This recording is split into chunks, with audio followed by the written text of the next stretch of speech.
Hey guys, it's Rod from Huntington Company, and today I thought the weather outside is beautiful, so why not take a step out and take a look at some of the gorgeous 34mm Oyster case Rolexes and Tudors we have available in the vintage watch shop right now. So let's take a closer look at those, and a quick reminder, at the end of this video we're going to be talking about this month's giveaway, so if you haven't entered yet you're going to want to stick around. But with that, let's take a look at some of the gorgeous 34mm Oyster case watches we have available in the vintage watch shop.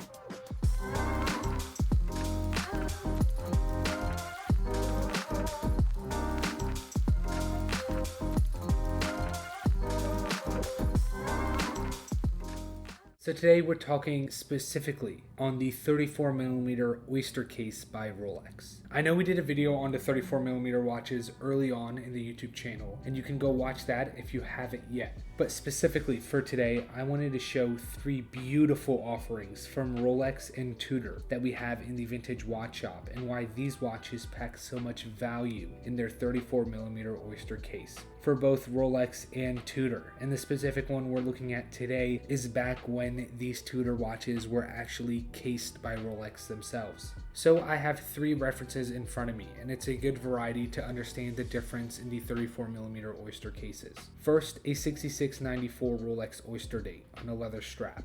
Then the Rolex Air King reference 5500 on its original Oyster bracelet, and also a pretty cool Tudor reference 74034, the Tudor Oyster date. Let's go a bit more in depth on each watch. First, the 6694 with its warm silver dial, tritium lume, and its 34mm case, which, including the crystal, has a 12mm thickness. The important thing to keep in mind is that the lug-to-lug is 43mm, and we'll get back to why that's so important in a second. Then the 5500 Air King, similar to the 6694, but this time featuring a no-date dial and being part of the Air King line itself.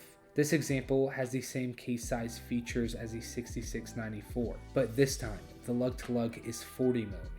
And last and certainly not least, the Tudor Oyster date, which is actually 10mm thin and has a lug-to-lug of 41.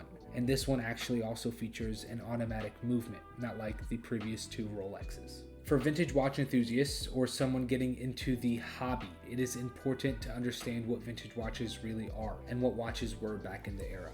A men's casual watch like this was 34mm, sometimes 36, and rarely 38. Dress watches were even 30 to 32mm, like the Calatravas from some of the biggest brands. The men's size for Cartier tanks was 23 by 30mm. So while taking a look at a 34mm Oyster case, it is important to understand this was never and still isn't a woman's watch. These are all men's watches, and they look great on the wrist. My wrist is about 7 inches or so. This gives you great understanding on the size when it comes to actually wearing these watches. Also, you can understand the true difference between the lug-to-lug and how important it is, and that's why I wanted to bring it up. Starting with the 5500. This watch has a 40mm lug-to-lug. So yes, it's going to wear a bit smaller compared to the 6694, even though it's on an Oyster bracelet, which would give it some more bulkiness. The 6694 still has more wrist presence, and that is because the extra few millimeters for its lug-to-lug.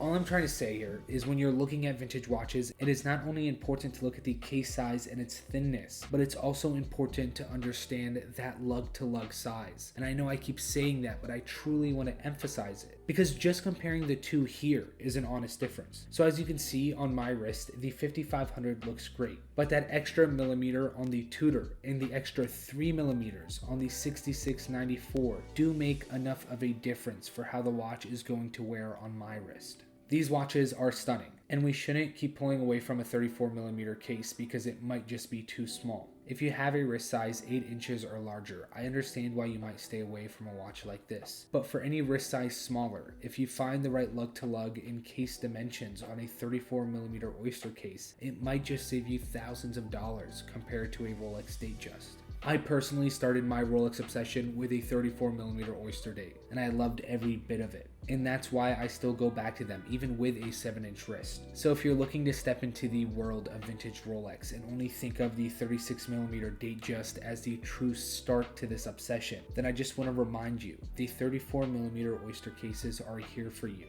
and they are here for a fraction of the cost. Just look at how stunning these examples are, like the Rolexes from $2,000 to $3,000 and the gorgeous Tudor Oyster dates with Rolex parts that are well under $2,000. Watches like these are what bring true value to the vintage watch market. You just need to be open to truly understanding and enjoying these beautiful pieces. As always, thank you guys so much for checking out today's video. And right next to me on the screen are the instructions on how to enter this month's giveaway. So if you haven't yet, make sure you follow these steps, and even for some bonus entries, so you can make sure that you have the best chance on winning this month's free watch. But with that, I hope you guys have a wonderful day, and I will see you guys in the next one.